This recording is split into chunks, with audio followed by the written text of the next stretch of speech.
In the year 1970, an innocent-looking doll emerged from the shadows, forever changing the course of paranormal history. Our tale begins with a seemingly harmless Raggedy Ann doll, a gift of love from a mother to her daughter. The doll, later known as Annabelle, was not your typical porcelain princess or plush teddy bear. No, this doll was different, with her button eyes and yarn hair, her red triangular nose, and a smile that could be mistaken for a smirk. A mother shopping for the perfect gift for her daughter's birthday was drawn to this unique Raggedy Ann doll. With her soft cloth body and endearing, quirky appearance, the doll seemed like the perfect present. And so the unsuspecting mother purchased the doll, oblivious to the eerie fate that awaited her family. Upon receiving the doll, the daughter was delighted. Annabelle found a loving home, nestled comfortably among other toys and dolls. Days turned into weeks, and the doll became a constant companion to the girl. But as time passed, the family began to notice strange occurrences. The doll seemed to have a mind of its own, moving positions when no one was looking, found in rooms where it hadn't been left. It was as if Annabelle was alive, roaming freely around the house when everyone was asleep. At first, these instances were dismissed as mere coincidences, playful tricks played by the mind. But as the incidents increased in frequency and intensity, it became impossible to ignore the unsettling reality. Something was off about Annabelle. The doll was not just a doll, it was something more, something otherworldly. The family's once peaceful home was now tainted with an inexplicable sense of dread, all emanating from the seemingly innocent Raggedy Ann doll. The family, bewildered and frightened, could only wonder what they had invited into their home. The doll they had welcomed with open arms was now a source of fear and uncertainty. But as they would soon learn, these strange happenings were merely the prelude to a much larger, sinister plot. Little did they know, this was just the beginning of their terrifying journey with Annabelle. As days passed, the doll started to reveal its sinister side. Imagine coming home to find your child's doll in a different spot than where you left it.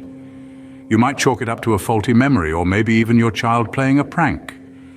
But what if it happens again and again? And each time the doll is found in a position that suggests it moved on its own. That's exactly what happened with the Annabelle doll. This quaint, innocent-looking doll would be found in various parts of the house, often in positions that suggested it had moved on its own. But the peculiarities didn't stop there. The doll started leaving eerie messages around the house. Scribbled notes on parchment paper with words like "Help us" and "Help Lou" started appearing out of nowhere. The strangest part, there was no parchment paper in the house. As the incidents escalated, so did the terror. The doll started to show a life of its own, not in a Toy Story kind of way, but in a way that suggested something far more sinister. It wasn't just a doll moving around and leaving creepy notes. It was as if the doll was a host, a vessel for something else, something not of this world. Then came the revelation. The doll was not just a doll, it was possessed by a spirit named Annabelle. The spirit claimed to be that of a young girl who had met a tragic end in the apartment complex where the doll resided. But was it really a harmless spirit of a young girl? Or was it something more malevolent, taking advantage of the innocence associated with a child's spirit? The doll was not just a doll anymore, it had become a vessel for an otherworldly entity. The line between the natural and the supernatural had blurred, leaving behind a chilling tale of a doll named Annabelle, a doll that was anything but ordinary. Enter Ed and Lorraine Warren, renowned paranormal investigators who were called in to examine the enigma that was Annabelle. A doll, seemingly harmless, now wrapped in tales of the supernatural, was becoming a nightmare for its owners. The Warrens, with their extensive experience and knowledge in the realm of the paranormal, were the beacon of hope in this dire situation. Ed and Lorraine Warren, known for their high-profile cases, began their investigation with a thorough examination of the doll and the environment. They quickly realized that this was not the usual case of a haunted item. No, this was far more sinister. They identified that the doll was not possessed, but was a conduit for a demonic entity. This revelation sent chills down everyone's spine. A mere plaything was now the vessel for something far beyond human comprehension. The Warrens deduced that the entity was not tied to the doll, but was using it to manipulate the living to cause fear and chaos. Its endgame was not just to frighten, but to possess a human host, a fact that made the situation even more alarming. The doll, in essence, was a means to a terrifying end. Understanding the severity of the situation, the Warrens made a crucial decision. They decided to remove Annabelle from the household. They believed that by doing so, they could prevent further harm to the occupants. This act was not without risks. After all, they were dealing with an entity that had shown its capability to inflict harm. But the Warrens, driven by their mission to protect, were prepared to take this risk. The journey home with Annabelle was filled with dangerous incidents, further proving the malevolent nature of the entity associated with the doll. However, the Warrens persevered, using their faith and expertise to keep the entity at bay. The Warrens had managed to contain the threat, but Annabelle's story was far from over. The doll, now known to be a conduit for a demonic entity, was about to start a new chapter in its haunted existence. Now, under the watchful eyes of the Warrens, Annabelle found a new home within their occult museum. In the heart of Connecticut, the Warrens established a sanctuary for the unearthly and the bizarre, their occult museum.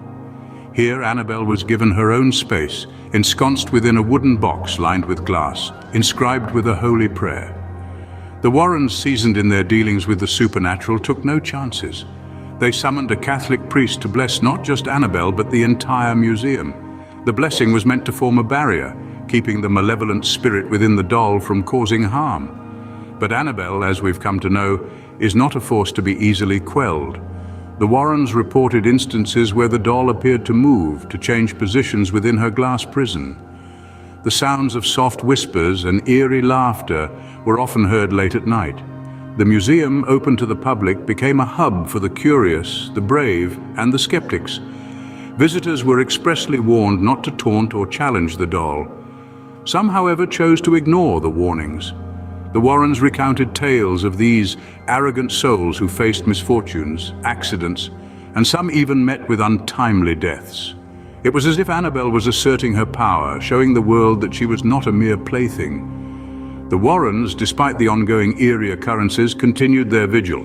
They maintained the sanctity of the museum, ensuring the safety of visitors while keeping the sinister forces at bay. They took it upon themselves to contain the spirit within Annabelle, to prevent it from wreaking havoc on the world outside. Their mission was not just to study the supernatural, but to protect the world from its dark grasp. Within the confines of the museum, Annabelle continued to emanate an aura of dread and fear. Yet despite the chill that she brought, the Warrens stood their ground. They continued to watch over her, a constant reminder that even in the face of fear, humanity could stand tall and unyielding. Decades have passed since Annabelle was first discovered, yet her chilling legacy endures. The story of Annabelle has infiltrated our collective consciousness, shaping and influencing popular culture in ways that few other tales of the supernatural have managed. The porcelain face of this seemingly innocuous doll has become a symbol of terror, a beacon that guides us into the world of the uncanny and the unexplainable. The Annabelle tale has been a muse for storytellers, inspiring a series of horror movies that have captivated audiences worldwide. The Conjuring series and the eponymously titled Annabelle films have all drawn from the eerie lore surrounding this doll. The character of Annabelle, with her malevolent grin and deadpan stare, has become a cinematic icon, a testament to our fascination with the macabre and the unknown. But the legacy of Annabelle extends beyond the silver screen. Her story has sparked discussions and debates, dividing people into believers and skeptics. The believers, those who accept the accounts of the paranormal incidents linked to the doll, view Annabelle as a manifestation of the unseen forces that lurk in the shadows of our world. They see her as a chilling reminder that there are mysteries in this universe that we are yet to fully comprehend.